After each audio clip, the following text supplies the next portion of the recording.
Well, good morning. How are you this beautiful Tuesday morning? My name's Christine, and it is my delight to take you through this morning's session all about how to get started with analytics.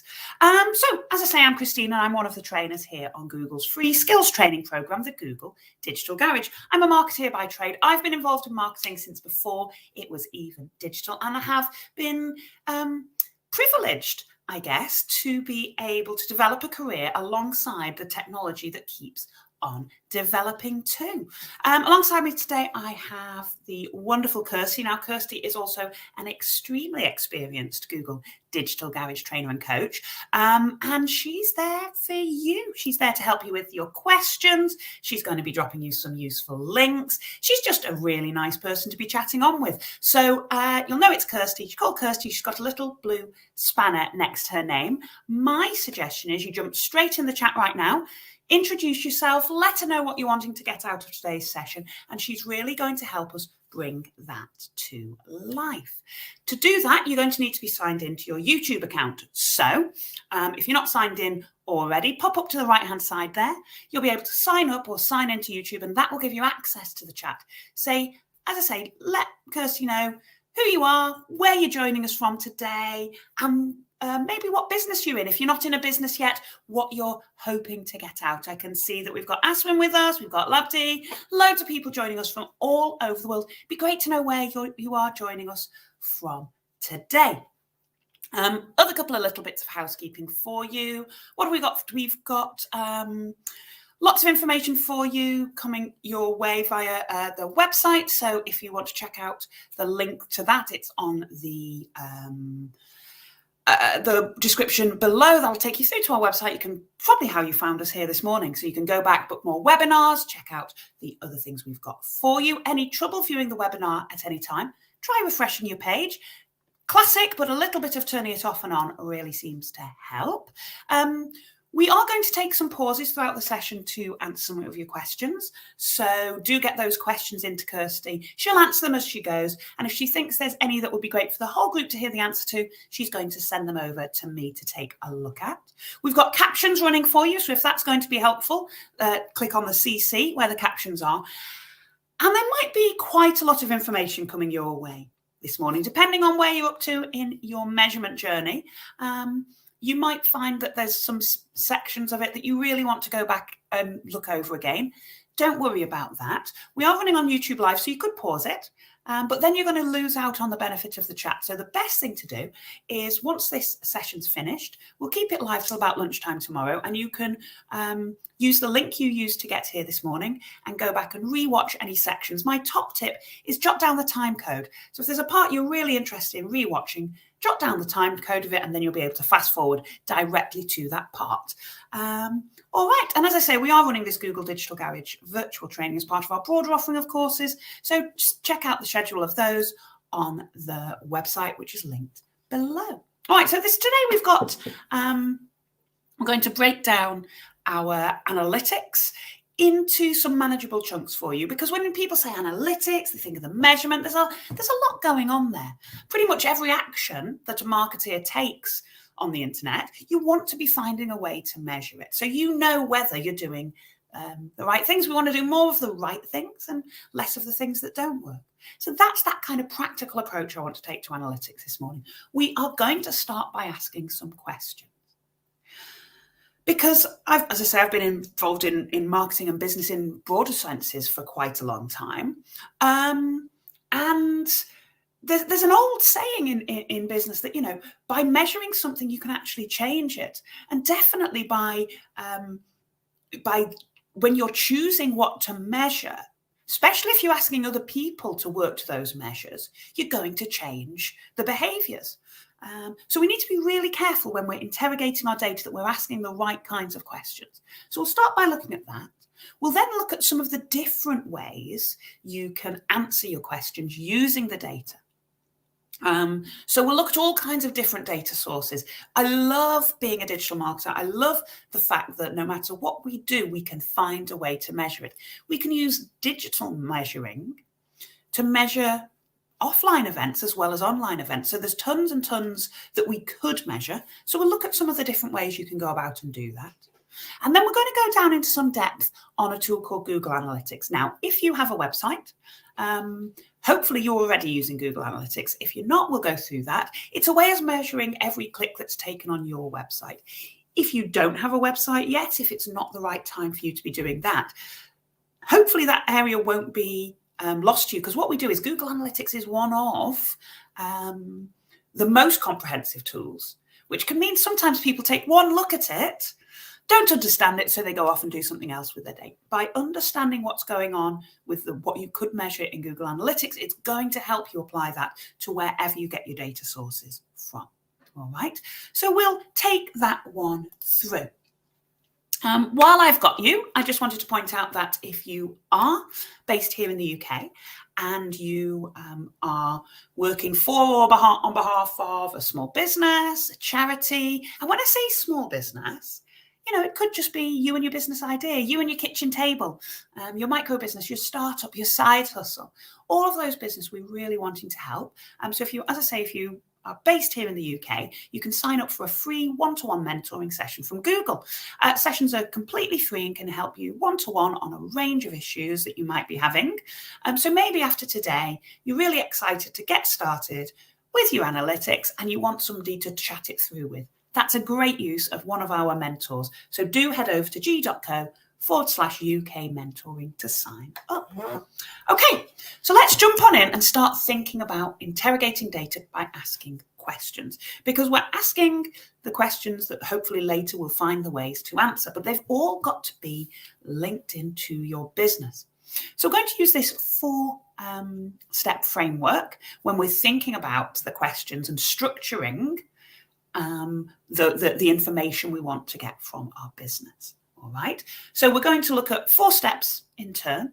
We're going to start with our business and work out what we actually want to achieve. So what's our objective? Then we'll take a look at the kinds of questions that can help us to answer that first step, that what our objective is. Then we'll take a look in the second section about the places we might get that information from. And finally, we'll take a look at what can you do with that information. So as an overall framework for today's session, that's how we're going to structure it. So first up, we need to define our objectives. And as I probably will say to you 14 times, it's only any worth measuring if it's going to help you understand more about your business. All right. So when you're defining what your measurement objectives are, they should be really closely aligned to what you want to achieve as a business. So let's take it away from the data. You probably know your business really, really well. Let Kirsty know what the objectives for your business are. All right. Now, different businesses are going to have different objectives at different times. So one of the things is to understand is that you are going to have this is going to change and evolve as you and your business change and evolve. There's never a finish point with most marketing, actually. With your analytics, you're going to learn something. It's going to help to inspire you to try something else. You're going to try that, test it, do some more things, and this is going to evolve. So this isn't a one-time plan that we put in place. It should always be moving, always evolving. And there are tons and tons and tons and tons and tons of things you could track. So objectives-wise, sorts of things you might have, or you might want to tell more people about your business. You might want more people to know that your business exists. You might want to sell more things. That could be your products, that could be your services. That could be, if you're a charity, get more beneficiaries on board. All right. When you start selling, and maybe you're a bit further down the line, people know about you, a little bit about you. They have bought some things from you. You might get to a point where you've got quite a few customers. Might be really worth identifying who are the most valuable. Are there different groups within my customer base? Some that will come once and will never see them again. Some that will only buy if there's a deal on. Others that, they love you, they'll keep coming back to you. When you start to analyze these things, you might decide, okay, and we'll talk about what you'll do with this later, but the objective of that would be identifying those valuable customers so you can do more tailored towards the valuable ones and maybe do less of the deals that hurt your business and more of the rich, deep work that's going to really help build those real long-time lasting relationships with your customers. And you might decide, okay, we've done the hard part. They know about us. They've bought some of our things. We want to re-engage and we want to get them coming back for more. We want to get them leaving reviews or telling their friends. And we're going to grow our business that way. All right. So there's lots of different ways, and data could help us at all of these different stages. And your business might have other objectives too. All right. So before you start, be thinking, really deeply thinking about, okay, what do I actually want to achieve? What is my business objective? Because that's going to help with clarity for all the rest of the stages. So when you kind of know what your business wants to achieve, we'll now get into the questioning side of things. All right. So we're going to think about, in order to get the right data that's going to help you address those objectives, am I doing better towards getting new customers? You're going to have to really frame your questions correctly. When we talk about social media, there's some things that's easy to measure. It's easy to measure likes and shares, but are they actually getting you towards your objective? And that's where the questions come in. So I'm giving you our second piece of theory, I guess, for this morning. All right. So we're going to ask questions using the REEN framework. All right. So there's 4 stages, and these are going to kind of align into your business objectives, and they're going to align into your customer journey or your business life cycle. All right. So at the first part, before people know about us, I need to reach out to them. Right. So my R of REEN is reach. How am I going to find those customers? When I reach out and grab them, how am I going to do that? How well am I doing at increasing my customer numbers? Who are those targets? How do I reach these people online? So any questions that are to do with reaching out and finding people who don't know about you yet, they're going to come under your R for reach. The next stage, hopefully, as people you've got this pool of people who know about them, we're going to draw them down through our customer funnel, down through our customer journey, lots of different names for kind of the same sorts of things going on. They know about us. We now want to engage with them. Unless you're selling ice cream on a hot day, there's normally quite a few stages that prospective customers go through when they're making their decisions. So first up, we're going to reach out to them. Next stage is to engage with them. Are they finding what they need? Do they have the information? How do we make them trust us enough so that they can take that third stage, which is activate? Now, activate, we've put here as a question, are they booking? But there's lots of different things that can go into an activation, which we'll talk about as we go through. So even if some people might see this and think, well, I'm not selling something online. I've not got an e-commerce website. This still applies, and the measurements still really do apply. We'll talk about some fun ways you might want to look at sort of measuring some of those less obvious things as we go through. So we've reached out, we've engaged them, we've activated them. The final stage we're going to take a look at is nurturing. We don't just want that one-time sale. We want to get people coming back. We want to get people spreading the word for us. And there are measurements we can take to see how well we're doing around that as well. All right. So the kinds of questions when we're reaching out, you'd be thinking, okay, how successfully am I reaching out to people who don't know about me yet? All right. So the kinds of questions you might be asking, how do people find me online? When people find me online, you might do 6 different marketing activities to reach new people. That might be a leaflet, a social media campaign. It might be something on your website. It could be an ad in the local paper. All of those reaching out activities, if you're not measuring how people then come and find you, then you're almost going at it blind. You're just trying to go by gut feel, but we want to put numbers behind this. And as I say, there are lots of fun things you can do. With your leaflets, you can pop a QR code on, so you know when somebody's come to that direct. They've seen your leaflet or your poster out in their world, and they come to you through their mobile phone because they've seen you out and about. How are they finding me? All right. You could then flip it and think, okay, this target customer base of mine, what are they searching for? So rather than me reaching out to them, how do I make sure I'm found when they're looking for something that I might be really good and relevant for? That comes into all your search strategy. If you want to know more about how search works and getting going with search, highly recommend our webinars on getting your business visible on Google. That's really going to help you to understand that searching behavior. Also, as overarching as a kind of sister webinar to this morning's, I'd take a look at your digital marketing strategy. Because when we're talking about our digital marketing strategy, it's about helping pull out the strands of what we're going to do. And that and the data side of things should really go hand in hand. So how are you reaching out and find people? How are they finding you online? What are they searching for? All right. If you think of more questions as we go through, pop those in to Kirsty and she'll help you understand, how far your ideas are going. Are you in the reach area? Are you in the engage area? Because when we're engaging, we're thinking of, all right, we've got their attention. That leaflet worked, they came to the website.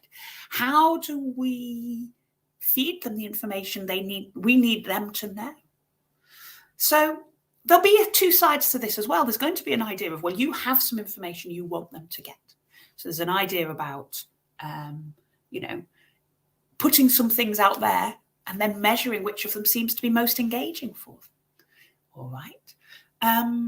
Is it a case where you're popping out an email? Are people clicking through to emails and coming to your website? Are people engaging with your videos on YouTube? Is there a certain kind of content that you put out on Facebook that always gets those likes and shares? Be thinking about, we're looking when we're engaging. The first stage you're probably going to do is maybe run some experiments. If you're already doing quite a bit of activity, you may well have a gut feel for what people find engaging. But when you lay those things out, it's okay, we now want to take a bit of a value and try and work out, if I do this, then this happens. If I do something different, something else happens. Because the decisions you're going to make for a business is, well, where are you going to put your resources? Probably going to want to do more of the things that the right kinds of people engage with. When we're talking about engagement, we are talking about getting people's eyeballs to spend time. There may well be, especially for more complex businesses, there will be some things that the customer will need to know, some stories you'll need for them to hear or for them to absorb, some facts they're going to want that are going to help them to make the decision as to whether you're the right company for them. So think about all of those things. You might want to map all those things out and say, okay, they need to know this specific heat capacity of this widget that I'm making. So how are you going to make those key pieces of information easy to find and easy to digest? And then you can start measuring, okay, well, if I could do it in a video format, I could do a data sheet, I could do all these different things. Then measuring of how many people are watching the video and how many people are downloading your data sheet. They're the sorts of things that are going to help you to measure, okay, are people finding the right information?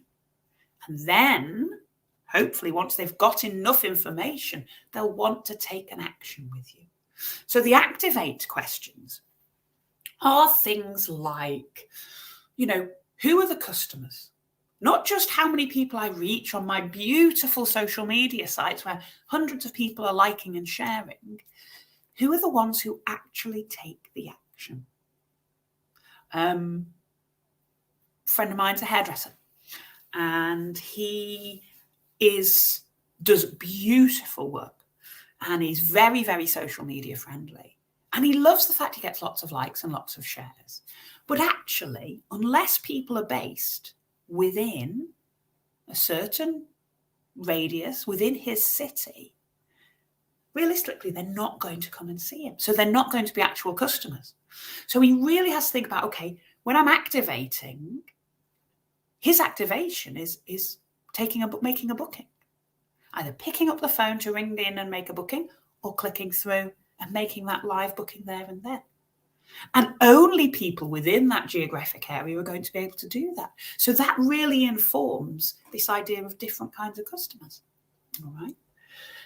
You might find that you're doing lots of activity, and there again, lots of people are liking and seeing and sharing, but actually there are specific channels, specific tasks and pieces of work that you do that actually drive the bookings. So there's lots of stuff, lots of work going on, what I want you to be able to do is really concentrate on the work that is going to have the best benefit for your business, because it's fairly likely that you do not have unlimited time, don't have unlimited resources. You're going to have to pick and choose what it is that you do. So I really want you to make sure that you're using those activations. Which of everything, of all the stuff that you're doing, which are the things that are actually making the difference? All right. Who's your customer? Where are they finding you? How are they actually making those? And then making sure, your processes are good to make that as easy as possible. When you're looking at activation, that can really give you a bit of an eye-opening moment as well. And nurture is what happens after that sale, after that booking, after that action is taken. Okay. And nurture can be different things. It could be our people talking about you online. I did a trip. It's a one-time trip, but are you going to... The nurture for them isn't me coming back and buying again. The nurture for that company that I did this boat trip with is me talking about it on social media, encouraging us, maybe leaving a review. So whatever happens after that sale, after that action is taken, it's all about making making the most of the opportunities, whether that's through repeat sales, whether that's through buzz and telling friends and leaving good reviews and anything that goes on after that. Okay. Do they come back? Do they get their friends to come back? Do they leave me good reviews? How can I make them, or how well am I harnessing the power of the fact that they bought from me once? So they liked me once. How can I make sure that, depending on my business model, they enjoyed what they got and they want to come back? All right. So I can just see from Kirsty that there's no questions that she can't answer coming through, which is, to be honest, that's just a normal day at the office when you're working with Kirsty. As I say, you've got a fantastic resource there. So yeah, do keep your questions, comments, thoughts, feelings coming in. We'll jump on and take a look at the different kinds of tools you might use. Remember, we're thinking about that REEN framework. So we want to answer those questions. So there's lots of different tools you could use. So we're going into step 3 here of our overarching session this morning, which is, where do I get that information from? And this is where we start to specialize. So there are lots of tools you can use. Any tool that you're using on the internet probably has a way of measuring it. All right. With things like leaflets and posters and adverts, you can measure those digitally, even though they're offline sorts of things. But the tools you will use to do that will be driving people to a special page on your website, or a special, making a special search term even. So you can use your digital work tools to help you measure your offline media as well. But they're always going to be funneling back to social media, searches, your own website, and then maybe paid advertising as well. All right, they're the kinds of areas that we're going to take a look. So, you may well be using some of these platforms already. You might have some social media. Let us know, where are you getting data from at the minute? Where are your activities? As I say, your measurement comes really closely in to your digital marketing plan. So of all the marketing you're doing, what are you doing? Do you have a website? Are you using social media? Do you get involved with search, both organic search, your SEO, and your page search? Let Kirsty know what you're doing at the minute. What are you up to? Because I think, as a business, as a marketer within a business, what you should be looking to do is to maximize your effort into the different kinds of tools. So first up, let's talk about social. Okay, so social media platforms, pretty much all of them Facebook, Twitter, Instagram, YouTube. Don't forget YouTube, as well as being the second largest search engine, is also a social media site. But also your newer ones, your TikToks. Basically, by the time any social media platform gets to a size where it's got a big enough audience that marketeers are going to be wanting to be interested in, if it's going to, want to sell ads at some point, if it's going to want to monetize, which is why they do it, then it's going to start presenting you with data as a business, as a marketer. If you can have a business page, there is going to be data there. So those of you who have, I can see we've got websites, Instagram. Apologies, I have no idea how to pronounce your name there. So great to have you with us. Website and Instagram. So are you measuring those things? Social media page insights give you tons and tons and tons of information.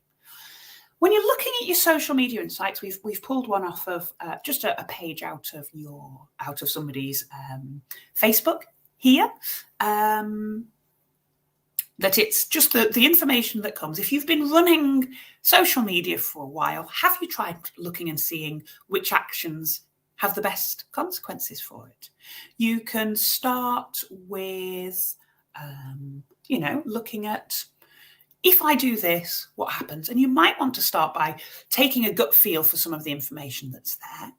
But then you might want to start running some experiments. If I post a video, does it get more engagement than if I post a post with a photograph?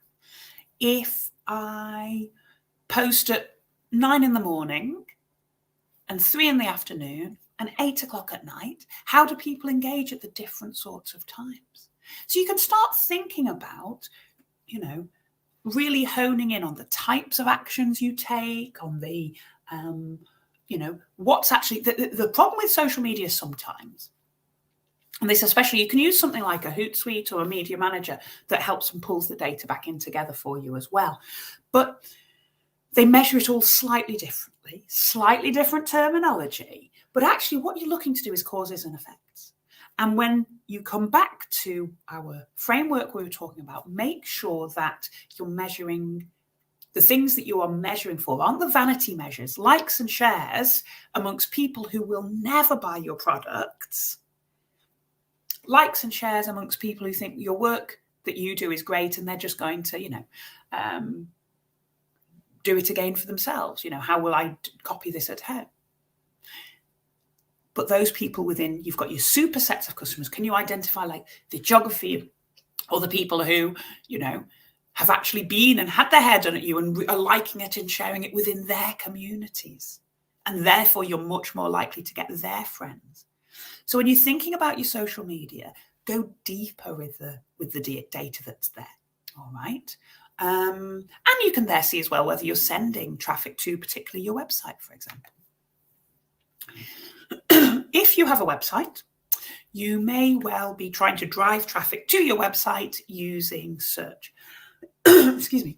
And if you are using organic search, that is not paying for ads, then you'll probably be interested to know how well the work you're doing to get your page found on Google is working. These organic search insights. So before they get to your website, before they make the click and come to your website, you can actually see what happens that stage before. Are you being shown? What page are you being shown on? For what search terms do you show up? Some really interesting information in there, and it's the tool called Google Search Console. Those of you who've been around a while, it used to be called Webmaster Tools.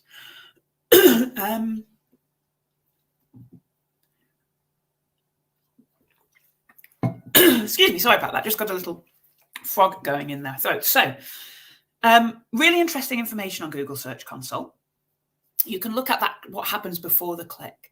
And what terms you're being ranked for. You can also integrate this pre-hitting your website step into your Google Analytics. So when you integrate your Google Analytics, you can see some Search Console data in Analytics, which means you will be able to see, for example, which search terms, not just which search terms led people to your website, but you can actually follow that through and see which search terms are more likely for people to take action on. So at that point, you get into this really rich, we're thinking about user intent here. We're thinking about, okay, what's going on with those users who become customers. All right. So there's some really interesting things that go on before they hit your website when they're at that search page. So check out Google Analytics if you haven't already. Also, something happening in organic search, big news at the minute, is still local searching. You know, people take out the phone and look for coffee near me. Join us for our webinar on getting your business, find customers with Google Maps, it's called, or anything to do with Google Business Profile, Google Maps. The Google Business Profile is where you can take control of a corner of the search results that are all your own. You can tell the world's biggest search engine all about your business, and you can manage that presence on Google Search and on Google Maps. So for those local people looking for a business like yours, not only can you boost your business to those people, but you can measure how well. On the insights, the one we have got here, that's just so within the insights, there's lots of different things you can look at.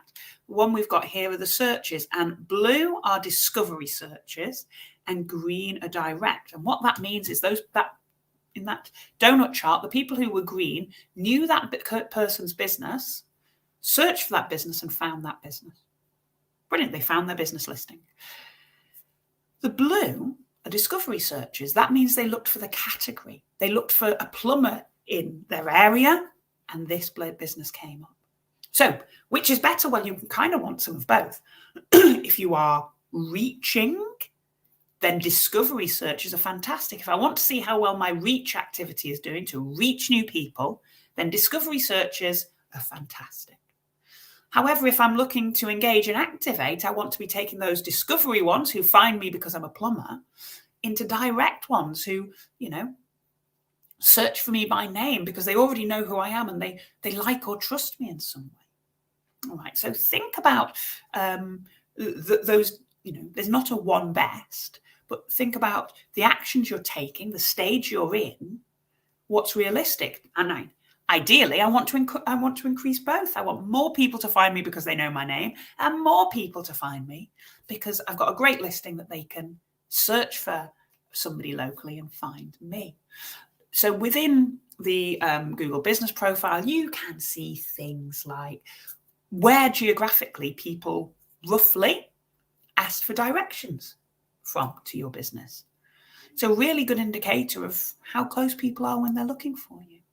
You might see how well you're doing on search compared to how well you're doing on maps. Some businesses don't want a pin on the map, but they can still use the tool to be boosted on search. So as I say, check out our find customers using Google Maps. Head to that webinar and take a look at the Google Business Profile. If you have the kind of business that has any kind of geographic intent to it, it's a great tool for you, whether you want the pin on the map or not. Sorry, just one thing.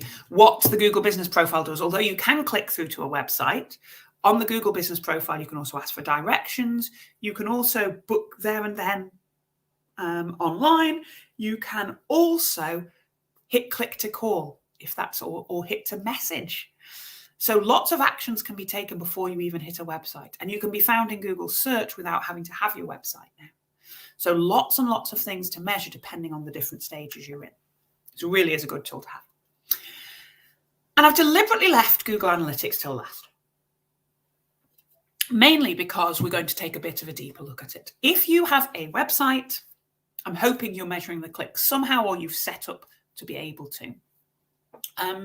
Google Analytics is probably the most popular website analytics tool. It's free to use. And as I say, it's the one that there's lots of really comprehensive data on there. Sometimes the flip side of it is that there's so much you could measure that people take one look at it, it's got its own language, it's got its, it can feel a bit overwhelming with all these dashboards, so many things you could measure. Well, what's the right thing to measure? you close your laptop down, you go and do something else instead. Hopefully, after we've just checked in with the questions, we're going to just see and take a bit of a deeper look for the rest of the time we have together. Okie dokie. So, brilliant. Look, no direct questions needed right now. It's good to have, we've got Farheen with us, who's started a small business of bed clothing. Brilliant. So social media initially, and now thinking about ways to reach the right customer. This is exactly illustrates what I was saying before. Just because something is right for you right now, I don't want you to do this work and say, right, these are the things I'm going to measure. Tick, that's it, measurements done. I'll check in once a month with my measurements. To use for the best, your analytics should be part of your review process. So you have a digital marketing plan that fits in with your marketing plan of your whole business. As you learn something, you want to go back and be, well, how does that change what else I do? So I want you to be thinking of your data as a real living thing. You're measuring what actions you take. You are, as your business changes and evolves, and as you learn things about your customers, it's going to change your tactics, which will change your measurement strategies as well. All right then. Are we feeling open brains, I think, at this point? Because I want to now jump in and look at some ways of actually using the data. All right, we're going to use Google Analytics as an example, but as we've said, there are lots of other tools that might be right for your business. The area we're going to do is the what do I actually do with the information? All right, so it's great. I know my objectives. I've asked some questions. I know roughly where I'm doing some activity, so I want to measure those things. Let's take a look at how and what you do. And this is what I was saying. So we've got here a dashboard from Google Analytics. When you first open Google Analytics, there is tons of stuff. It can be really overwhelming. I'm also going to throw a bit of a spanner in the works because there are currently 2 versions running of Google Analytics. So as we go through, you might see that not everything looks exactly the way it looks on your version. Don't panic. If you're based in the UK, you can book a one-to-one and get some help with that. But what we're going to do is find some ways to strategies for your thinking. And we're going to talk about the language, and I'm going to hopefully give you enough knowledge that you feel, empowered, that you have got the tools to go and give this a bit of a look. All right. As I say, Google Analytics has its own language. You might see things like the number of visits is different for your number of visitors. That's because one visitor can make lots of different visits. Okay. If you ever get stuck on the language, next to most terms, there's a small circle with a question mark inside it. If you hover over that circle with that question mark, it will expand and give you a definition of what that term means. So there's lots of things out there to help you. If you're also looking for help, the Google Analytics help pages are brilliant. Most people I ever work with, and I work with lots and lots of small businesses, is it's very unlikely you're the first person to hit this same problem. So there is lots of help out there for you. All right. So you may find that you already have, you might, in fact, let Kirsty know where you're up to with your analytics. Do you have a website is the first question. Secondly, do you know if you have Google Analytics? Sometimes if you've had somebody else build your website for you, they may have been waiting however long, years, for somebody to ask for the analytics that goes with it. And it might be that you're really lucky and it already exists. Okay. If not, if you've built it yourself or nobody's ever asked them to add the analytics, you might need to get that sorted. So let's talk about that first. If you have analytics already, that's brilliant. So I mentioned there are 2 versions of analytics. Okay. If you are in the people who have been using Google Analytics for a while and you haven't within the last 12 to 18 months made a change, there is a new version of analytics. it's called Google Analytics 4. The old version, UA or Universal Analytics, and all the codes and things start with a U, a UA and the code. The new Google Analytics GA4, so it's the 4th version of Analytics, has slightly different codes, slightly different look and feel to it. Okay, so wherever you do, type in Google Analytics in your search bar, go to analytics.google.com. If you're signed into your Google account that's signed into an analytics account, it's going to take you in there already. If you don't, then don't worry. If you sign up for a new Google Analytics account now, you will automatically be put onto the new version, okay? If you have an old version, you might have transitioned already to the new version. And your third scenario, I guess, is that you are still running on Universal Analytics, the old version. All right. If that's the case, if you're still running on the old version, they're going to start turning off the old version of Google Analytics next summer. So my strong suggestion is you're in a great position now to get the new version up and running, because once you've got your new version up and running, it can run alongside your old version until you've got that bit of history. All right. So, fantastic. We have got, head over to Google Analytics, sign into your Google account that you use for all your business things and all your website things. If you're on the same account for your Google Analytics as you are for your Google Search Console, that's really going to help you down the line. And then you choose a name for your account, only really a point if you've got lots of different websites, you'll be able to differentiate them. With the name for your account, probably the name of your website or the name of your business. And then you choose the category in. Your business category is important because it will help you to benchmark against other similar businesses. The web traffic for a company that has some bed and breakfast accommodation will be very different from the way users behave when they're buying, watches or candles, will be very different from the way they behave if they're going to an academic research site. Okay. And because of that, it's worth benchmarking against other people within your own industry.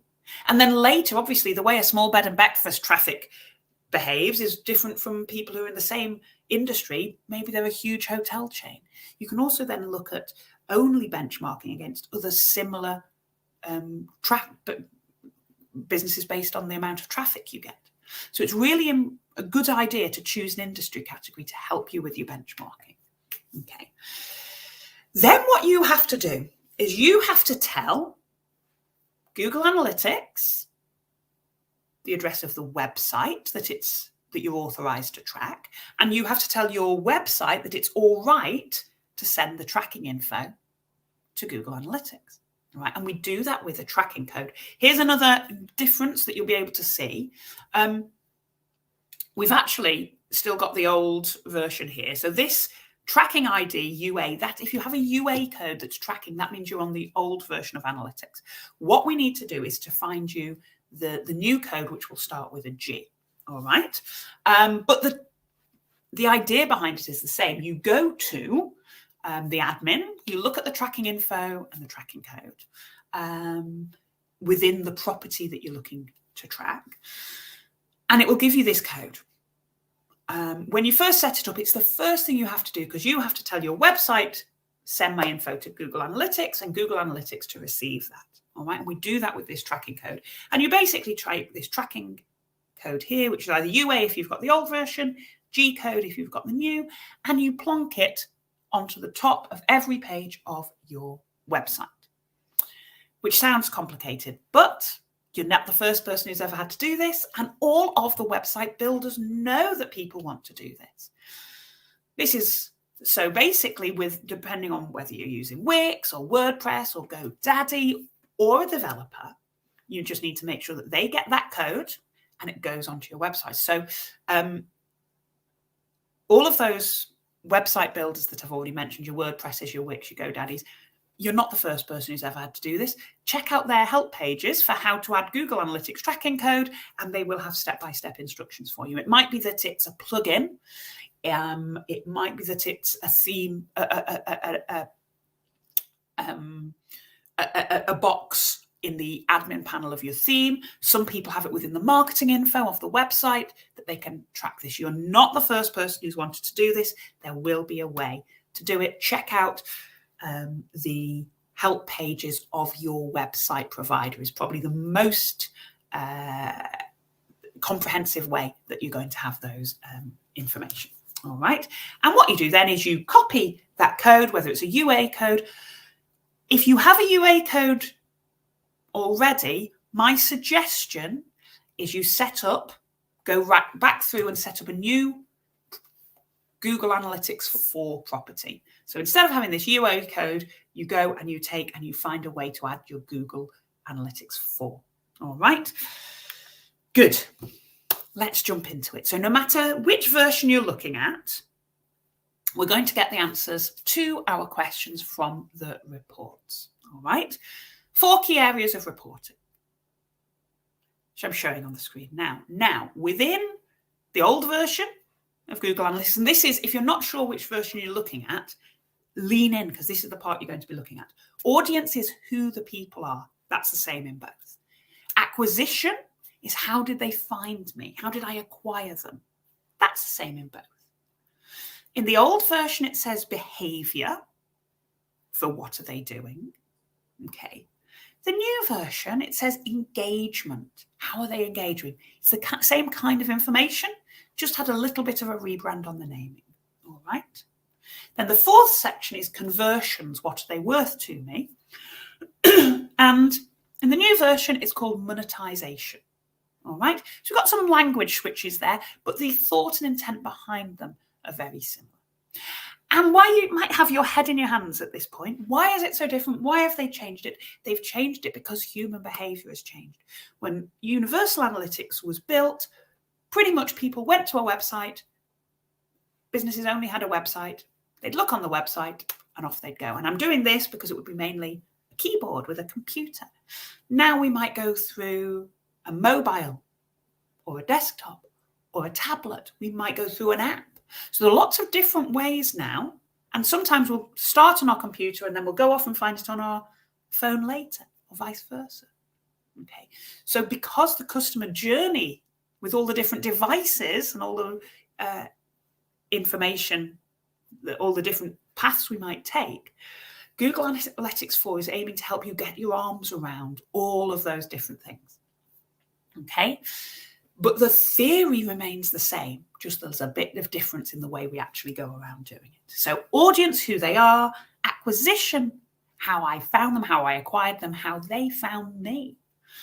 Behavior or engagement, what are they actually doing? And then conversions or monetization, what are they worth? All right. Data in Google Analytics and in most of the measurement areas, those insights and measurements that you might have in your social media or anywhere else, is arranged in tables. We've got the what, the dimension is what we're measuring, and then we've got the metrics that go alongside it. Remember I said about, I don't know if you can see that, this is really titchy tiny. See that little question mark next to users? If I were to hover over that and it was live, it would give me my definition of users. The other thing that's really important to note is I can sort these data tables, which I know are probably titchy tiny on your screen, so believe me when I say I can change the order of the data in those data tables by using this arrow. So currently I'm ordering top to bottom based on users. All right, so we've got going descending order, the numbers, right? If I were to do it on new users or sessions, it might be slightly different because I can order my groupings, my dimensions by whichever of the metrics I want to. I'll show you in a minute. That's going to come in really useful. All right, so we're looking at our read. Do you remember our read from right at the beginning? First thing we want to do is reach out and find people, all right? So the question we've picked out here is, how are people finding me online? What are they doing just before they get to my website?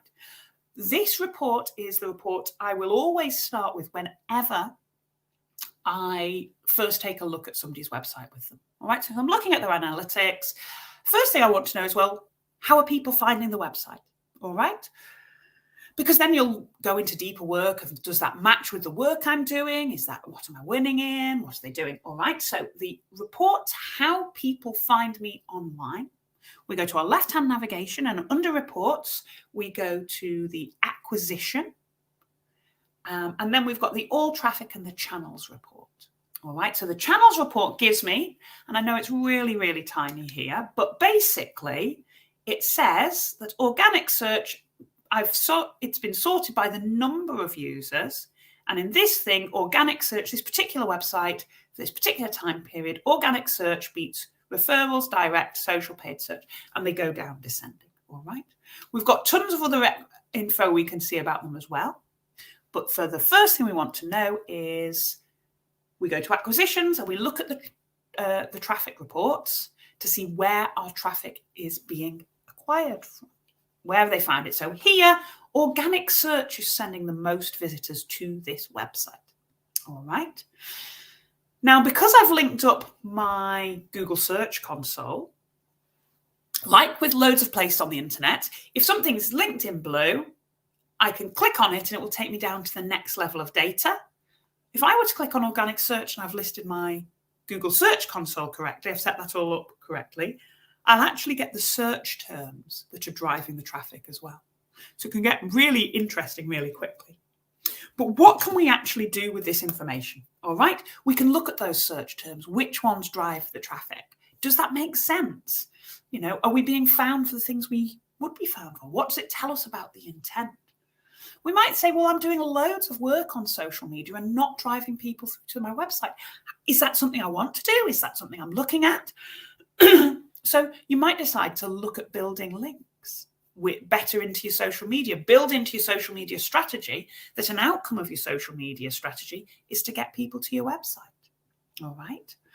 We also might have seen that there were some referring websites. A referral website is another website that sends you the traffic.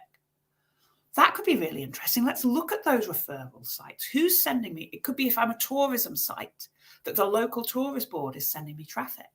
Okay, so you could look to develop those relationships. Next, we're looking at engage.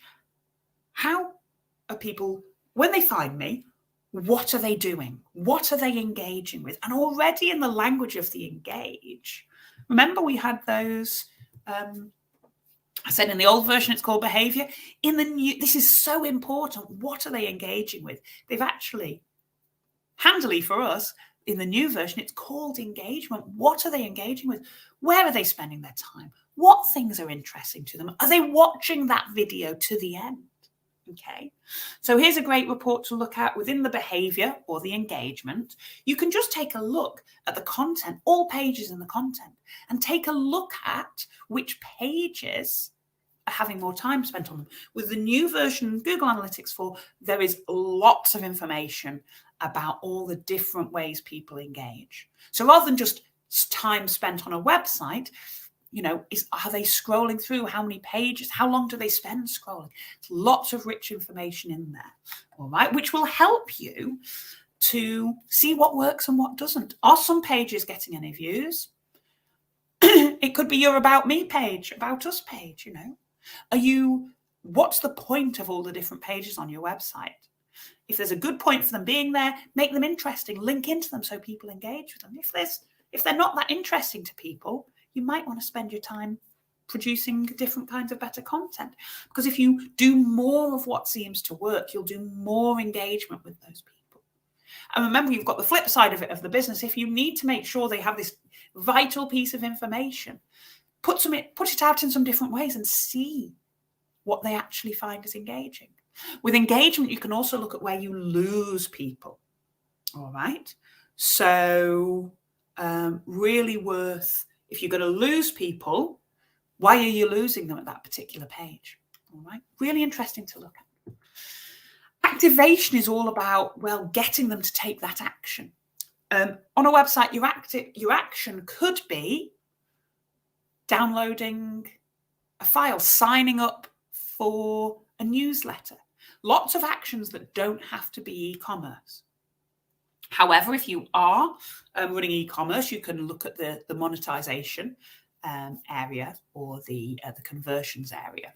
But if you're thinking about, setting up, you'll need to go a bit deeper and think about setting up some goals to convert against. All right. So basically, it's a piece of thing that says, what is actually important to me?